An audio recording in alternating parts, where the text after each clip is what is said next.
Hello दोस्तों, आज की कहानी परी और साहूकार की है। कहानी की शुरुआत एक परी से होती है जो आसमान में उड़ रही होती है। अचानक उसकी छड़ी हाथ से छूट जाती है और जंगल में गिर जाती है।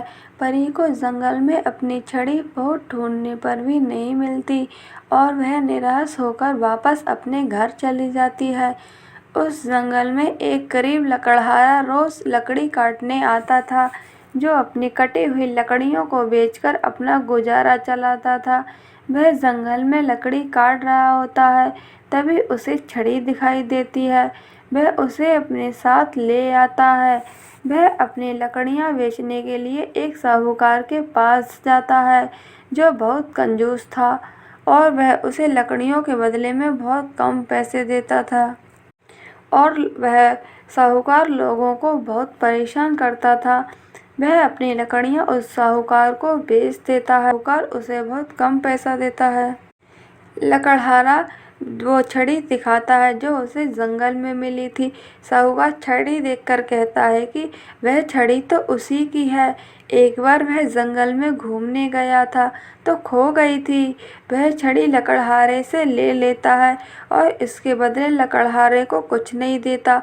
अब लकड़हारा अपने घर आ जाता है। इधर हम साहूकार को देखते हैं कि वह छड़ी लेकर अपने घर आ गया था और उस छड़ी को देखता है और कहता है, अरे ये तो हीरे की है। अच्छा हुआ ये मैंने उस लकड़हारे से ले ली, वरना वो क्या करता इतनी कीमती छड़ी का। तभी साहूकार का लड़का उसके पास आता है और एक टोपी मांगने लगता है।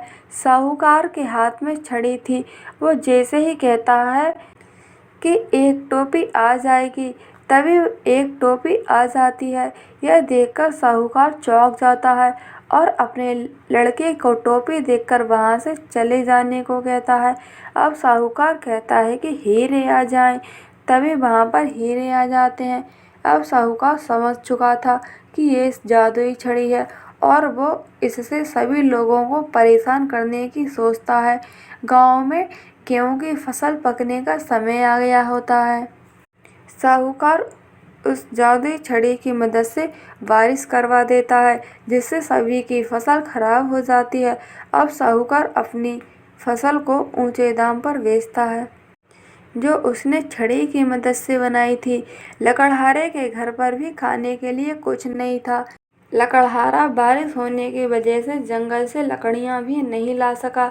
वह साहूकार के पास जाता है और उससे अनाज मांगता है, पर साहूकार उसे देने के लिए मना कर देता है। साहूकार छड़ी की मदद से वहां बर्फ गिरवा देता है। बर्फ कैसे गिर रही है ये लकड़हारे को समझ नहीं आता। लकड़हारा अपने घर आने लगता है, तभी आकाश में वही परी उड़ रही होती है जिसकी वह छड़ी थी। वह देखती है कि इस गांव में बर्फ कैसे गिर रही है। किसी जगह बर्फ नहीं गिर रही थी। वह उस गांव में आ जाती है।